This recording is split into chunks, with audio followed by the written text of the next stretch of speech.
ओम पितृदेवताभ्य नमः। प्रिय दोस्तों, सनातन परंपरा में माघ मास के कृष्ण पक्ष की 15वीं तिथि यानी कि अमावस्या तिथि का बहुत अधिक महत्व माना गया है और हिंदू धर्म में माघ महीने की अमावस्या को माघी अमावस्या और मौनी अमावस्या के नाम से जाना जाता है और यह साल की सबसे बड़ी पवित्र अमावस्या में से एक होती है। और आज के इस पवित्र दिन में आकाश की दिशा में एक सूक्ष्म मार्ग खुलता है जिससे हमारे पितर, हमारे पूर्वज जो दिखाई नहीं देते लेकिन हमारे रक्त, हमारे घर, हमारे संस्कारों में भी जीवित रहते हैं। वे हमारी श्राद्ध, तर्पण और श्रद्धा को स्वीकार करते हैं। आज का मौन केवल चुप्पी नहीं, यह वो मौन है जो पितरों तक पहुंचता है, जहां पर शब्द नहीं केवल भाव बोलते हैं। और आज जल में मिला हुआ तिल केवल जल नहीं, यह पितृ ऋण की निवृत्ति, वंश की उन्नति और कुल की सुरक्षा का साधन भी माना गया है। पुराण कहते हैं कि मौनम तर्पणम दानम च अमावस्या समृद्धिता, अर्थात मौन, तर्पण और दान तीनों मिलकर जीवन के रुकावटों को दूर करते हैं और कुल में सुख संपदा के द्वार खोलते हैं। और इस बार तो अमावस्या तिथि रविवार को पड़ रही है, जिससे इसका फल और भी प्रबल हो जाता है, क्योंकि रविवार सूर्यदेव का दिन होता है, पितरों का दिन होता है, तेज और तत्व का दिन होता है। लेकिन इसी दिन तुलसी और पीपल की पूजा भी वर्जित मानी जाती है। पीपल को या तुलसी जी को इस दिन स्पर्श नहीं किया जाता है। तो ऐसे में पीपल या तुलसी जी की पूजा कैसे करें, दीपदान कैसे करें, क्या करें क्या न करें, ये सारी बातें आज के इस वीडियो में आप अच्छी तरह से जानेंगे। तो आइए आज इस पावन और पवित्र तिथि पर पितृ तर्पण, मौन, दान और दीपदान की विधि को संपूर्ण श्रद्धा से समझते हैं। अमावस्या तिथि के दिन प्रातःकाल उठकर शौच, स्नान और शुद्धि के बाद सच्चे मन से संकल्प लेना चाहिए कि आज मैं पितरों की तृप्ति, अपने कुल की उन्नति, पितृ ऋण से निवृत्ति के लिए मौन व्रत तथा तर्पण का संकल्प लेता हूँ या लेती हूँ। पूरे दिन मौन रहना संभव ना हो तो 1.25 घंटे का या जब तक आप सुबह की पूजा या दान आदि नहीं कर लेते तब तक तो मौन रहा जा सकता है।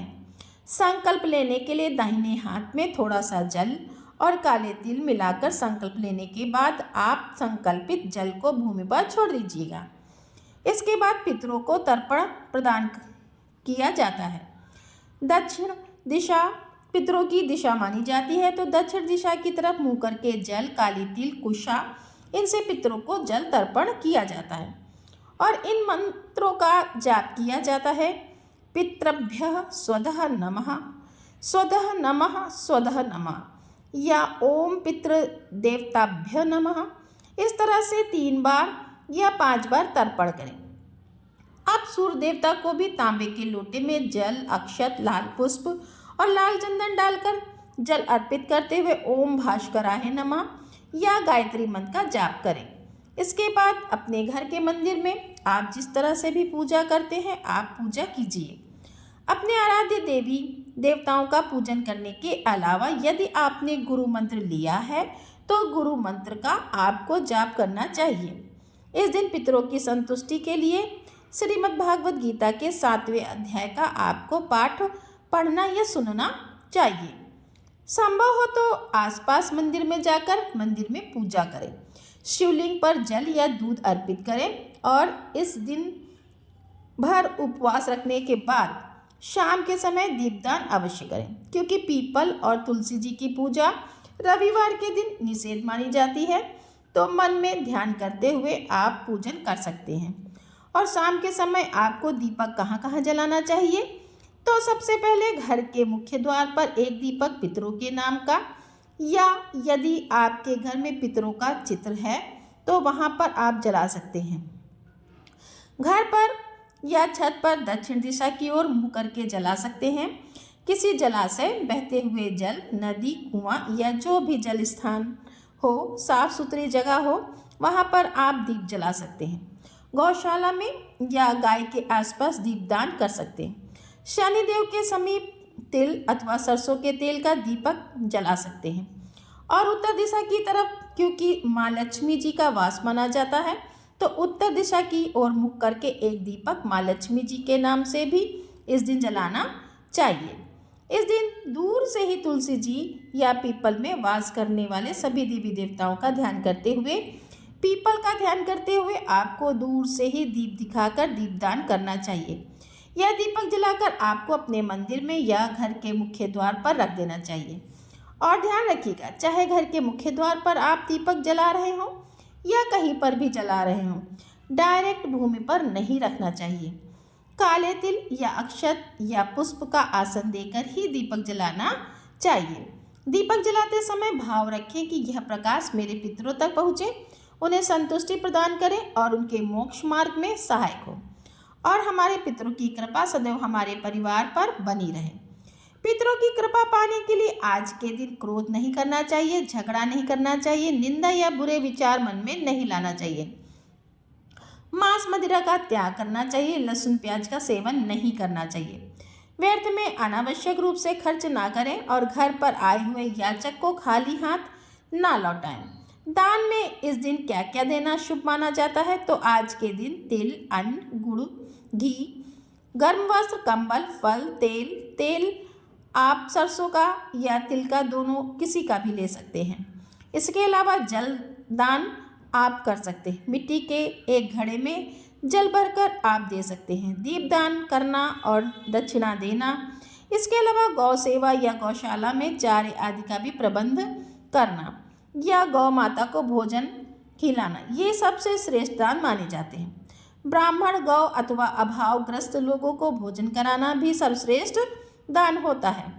तो इस दिन आप अपनी सामर्थ्य के अनुसार कुछ ना कुछ दान करें।